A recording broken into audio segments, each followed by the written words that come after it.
this Berlin to Cape Town. Directing, scripting, editing, camera and sound. Production and bow, that's the design. Bow. One find the film. 2 weeks I train the film student to play, to stay, to share, improve the film of today. Cause it's an African thing. One find the film. 2 weeks I train the film student to play, to stay, to share, improve the film of today. I like that. But I know you're ready. I have an idea. Kind of. You know, I will only know when the camera is about to roll, when it's on.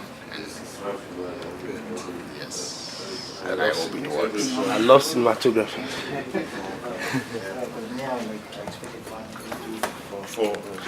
Yeah, we might lose one.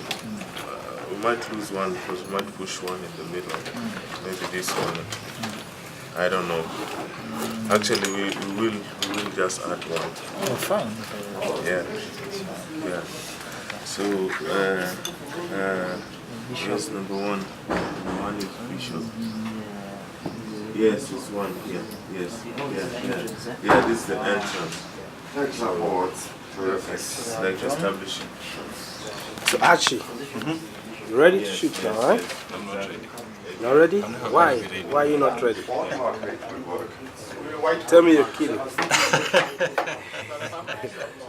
Yeah? I'm waiting for the moon. Moon? I need a moon shot. Moon in the daytime, huh? Yes. I like it. Yeah. You know, today is Yes. shooting day, and you can see all the directors, cinematographers, and they're ready to eat the set, you know, which is the main reason why we're here. So we're ready. We're ready to go. See you on set. Thank you. You know, maximum respect, Frank. Cinematography, too much. Rolling. Rolling. Roll camera. Rolling. Slate 2, take 1.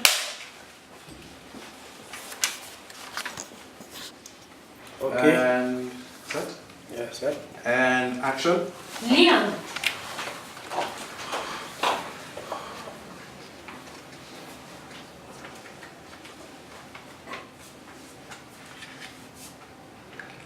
Cut. It's from what point? Yeah, no, communication-wise, I knew when I first met Jamal, when we paired up with him, and when he just gave me a little brief through his script, I did understand Jamal's style is a bit different from my style. Jamal likes tripod shots. Shiv was all listening, and I know he understood what I really wanted. And however, on the other side, the style or the mode of shooting was really very challenging for me. And because where I'm coming from, this is what we do, pictures. At least it's the same. If you use tripod, if you use a dolly or handheld camera, it doesn't change anything, at least, because it's always the discussion about what's the focus on, what's the important thing in the picture, and what are the movements of the camera. If they're handheld, if they're dolly shot, if they are panned on a tripod, whatever, it does not change the thing. I respect the fact that he actually had faith in me, you know. That I had a camera, he couldn't even see the picture most of the time, and I wouldn't allow him most of the time because I told him that we're running out of time, you know. And you know, I actually respect the fact that, you know, I would go to him and say, listen, this is how it looked like, you know. So, you know, and he would not have to go through the whole scene. He would look 3 seconds, he would say, yeah, it looks fine. Okay. Yeah. You know, so he actually had trust in me. That was challenging for me, like, you know, because I couldn't see, you know, the shot size, which is very important for me as director. Like, maybe there's a mode I'm trying to achieve, and maybe these shots, sometimes when I can't communicate my shots with in words, but they're always like, okay, can you maybe a little bit here, you know, in that way. So Yeah, but the thing is not about a little bit. It's not the case. The thing is, 2 persons take him like this, focus on him, fixed. so he knows exactly what he wants. Right. And it's not, it's his decision to change maybe the angle a little bit or have a little bit movement inside. Of course you have to agree with it, but it's it's a style discussion. But having a discussion, for you it's simply what's the main focus on and what you want to see, and these are 2 or 3 sentences, and so you're clear. Or other way around, Chief has to tell you what he sees, what his picture is. I have a 2 shot and like a medium shot, and the focus is on her. What do you think about it? So it happens fast that everyone starts being too much concentrated on little things like little angles or little movements, and forget. And it's a risk to forget the whole thing in behind at that moment. If you're too much on details on things like that. Yeah. And I remember I felt that I was somehow lost during shooting because I talked with Shandu before, and we even we discussed it a lot, and we even had like storyboards so that I can imagine how he wanted things. And for example, we wanted to start the film with the guy coming with his back, and I see. but then on location, then Shandu said, no, let the guy come with his face, and I didn't know why, and he didn't give me any reason. And then he wanted to move the table from its position to very to a place where it's really near the walls, and I didn't know why. And then the background would be different, and I was not using any light. I was just using the sunlight. So in this case, I have to speak for Maria, but because of course it's irritating when things are changing, and you basically fell in love with something, or you just prepared for something which makes really sense in your system. With dealing with the lights, with the background, and of course, of course it's irritating to change that. So, and the changes you made, were they really, you just made them while shooting, during shooting, or before, or how was it, or why did you want those changes? Actually, what happened, remember the day before, you told us to come with the storyboard. No, with the short list. So after rehearsing with the actors, I realized that they did some things that I didn't think they would do, like standing up, the whole blocking changed. So when I got home, I sort of did my short list, which was I think it was more or less 12 to 13 shots, I think. So I think my biggest problem was that somehow, during the day I didn't get time to talk to my DOP, maybe because I knew there were some changes. So my biggest problem was that with my DOP we already had everything planned, that I understood. But already I sort of thought of another way of trying to make it, well, in my vision, to make it look better. So it's basically not a bad thing when the DOP planned everything. It's not. It's not. So when we get on on location, I had speaking with my short list in mind. I wanted to change the way the table was the way the table was, because I thought, okay, if you put it like this, it's gonna be everything. Because I had already added another shot, the shot of the guy walking. Well, I added it the night before. So already I'm thinking, okay, when he's walking like this, I'm gonna have a different. The background of them sitting is gonna be different to what we ended up having. So already, when we didn't agree on changing the table, it sort of messed the whole short list. I kind of the new vision I had. It sort of it took it to. It sort of messed it basically. So then I told myself, okay, let's just do it. Let's just do it the way the DOP wants it. Maybe she sees it in a different way. I took the camera and I wanted to be with the actors while rehearsing so that I know how they will move. But then Shandu asked me, no, you have, please give me some time with the actors to be by myself. Yeah. So, and I It's respected okay. that, but but I didn't know that while rehearsing he was changing everything. So it's either he had to tell me that he's changing things, or he let me just see that things were changing. But did you have the impression that you told the DOP about the changes, or was it on purpose not to tell her? No. Actually, the impression I had was whenever I say, how about we do it like this, my DOP will be like, no, but this is what we planned. Okay. So let's do it the way we planned it. That's the impression I got. So I ended up feeling like, okay, that means I can't really change much. So this doesn't really make sense, of course. I mean, so of course when you want to change something, it makes sense to explain and to talk about. Otherwise, nothing really happens, or you have a compromise. And I really think it's not about compromise. So it's director to say, come on, I just need the time alone with my actors to find something out. I think that's really, and often the DOP, or in my experience, or even the light crew wants to join there to know what's going on. But it's okay to say, come on, we just need this time to develop something. But what you can do, or what really makes sense when you're done rehearsing, you just do one more rehearsal for the crew, or even the sound guys to see. Actually, the sound guys like to see the staging going on, and you just tell your actors, well, I don't need the best performance, just about the staging, what you're going to say in which position, and so everybody knows what's going on. What I talked about earlier, so I think the director is basically allowed to change things. It's better, but of course it makes sense to as a director to be aware of what it means. So that it will mean, okay, we have a light change of 15 minutes, or we have to prep the set, and so you can consider if it's really worth it.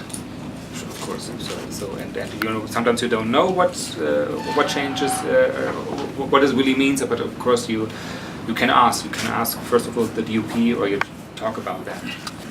Borrow from what you've said. I think in terms of communicating, especially with your DOP or even other crew members, I think it's very crucial that, especially if you're having a disagreement, separate the talent, keep it away from them. I think. Okay, in my experience, other productions I've worked on, it can affect them. It can show a negative light about your crew and so on. So if you're shooting for more days than maybe one, it could have an influence on how the talent looks at you, and maybe it could affect their performances. Yeah. So I think it's very important, if there are any discussions or any discussions, just keep it separate. Absolutely. Very interesting, Nana, what you just said about directors and, let's say, authority. That's very interesting. I think authority, of course, helps usually. And okay, let's not overrate directors, but let's not underrate them as well, because it's really tough to put your finger on it. But let's say maybe it's responsibility. What I think. I think the director is responsible for the whole result. Maybe it's that. So of course it's not the director who commands everything and is the dictator. He can be, but he just doesn't have to be. But I think he should be aware, or everybody should be aware of the responsibility the director takes or has to deliver or to do a good movie, or a movie that works. And so I would say, of course it's all a collaboration, but yeah, it's the responsibility of the director to even have the right images for his movie. And so if he realizes, well, it won't work out this way, he has to find a way how to work that out. So I think this is, for me, what a director really does. He's from the writing of the script, or even if he gets a finished script, to realize is it finished, is it done, is it good, or do I have to do some changes, till the mixing of the sound. He is the person being responsible for, the producers are responsible for the financing and the movie where it's going to be shown and stuff like that. The director is responsible of the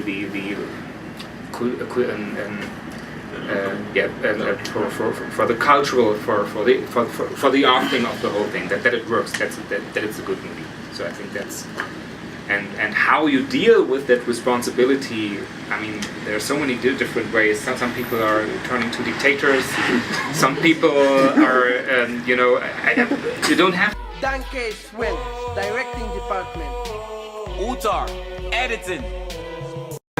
What is coming out of it, and your editor can tell you what kind of difficulties he had in the footage and why he did what, actually. Yeah. Maybe let's start with Bishop. Noticed too was at the end of the day the emotions were not still there. Yeah. So I didn't really see any reason why, you know, you broke down that shot when you still didn't achieve the emotions. No. So. Okay, yeah, it was quite a struggle to let go. Even the director also we experimented, and in the end we settled for using the other shot. Otherwise, it will be breaking the images together. I mean, if we use the one that was stunning, we did not really feel her. Much as I used the close-ups, which I stole from the other scene, I really tried to make the scene work. But yeah, what you did was really great. Yeah, it just couldn't work for the edit.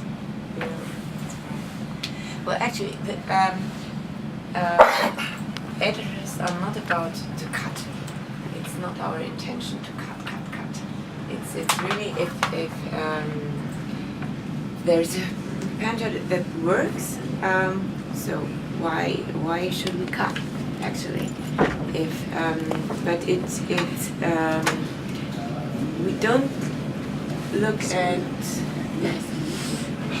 don't look at a nice shot. What we look about is does it support the character and does it support the story? And it could be a really nice camera work, but if it doesn't come to the point in the story, at the point you're telling the story, you can't use it. You have to bring it to the point then by editing. In my work, there is a lot of footage didn't work. There is no lights, and then the camera is shaking more times, and the other footage is disfocus. So we would like, I think any editor would like the camera person, when I shoot, he have a view how the editing is supposed to go. It's, of course, it's normal like that, because the blocking you make, I mean, I've always, like, 4 weeks before I start shooting, I spend with the director, and we do this. We go, we draw plans, and we plan our positions of camera, and it's all for editing, nothing else. It's we know what we need or what angles we need, and it's all about editing. And it's not, and at that point we don't discuss exactly the framing and things like that. And it's only to say, okay, let's have one shot here, then we edit to this, then we edit to this. So we are talking, let's say, 4 weeks only about the edit. And normally it's as I know, the directors also have normally a close connection to the editor, and so let's say in the film we've seen, the editor was briefed 4 weeks, let's say 2 months before what will happen. So it was not surprising him that he only had one shots, 5 minutes. He knew exactly what will come, and he was prepared, and he looked at some films about it, or films. It needs, you know, to really be flexible enough, and as she told us, you need to create a story yourself. Yeah. Before I came here, I used just to depend on the script, what's on the script, and that's it. But now I know that you are the first person, you know, to create the story out of whatever the DOP has given you. And you know, remember positive and remember to make films as we portray Africa, because Africa is the future.